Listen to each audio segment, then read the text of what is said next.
नमस्कार, मी सागर. मंडळी, मी आणि राज आज आमच्या गावातील ओम साई मित्रमंडळ देवघर यांनी साई पदयात्रेचा साई भंडारा ठेवला होता.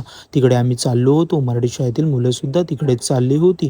तिथे गेल्याच्या नंतर थेरोंडातील महिलांचं सुंदर असं भजन चालू होतं. ते भजन ऐकताच मनाला सुख आणि समाधान वाटलं. भरपूर भाविक भक्त आज साईबाबांच्या दर्शनासाठी आले होते. मग आम्हीसुद्धा साईबाबांच्या मंदिरात जाऊन साईबाबांचं दर्शन घेतलं. बाहेर येऊन पालखीला सुद्धा नमस्कार केला.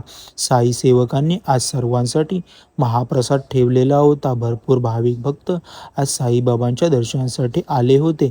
मग आम्हाला सुद्धा विशालदादा वर्तक यांनी महाप्रसाद वाढला. महाप्रसाद आम्ही मग खायला सुरुवात केली. महाप्रसाद खाऊन झाल्यानंतर आंबेपूरच्या मनोहर भोईलकर यांचं सुंदर असं भजन ऐकलं आणि मग घरी आलो. मग कामावर जायला निघालो. पेट्रोल पंपावर पेट्रोल टाकलं आणि मग कामावरून थेट पोहोचलो. कसा वाटला मग आजचा व्हिडिओ?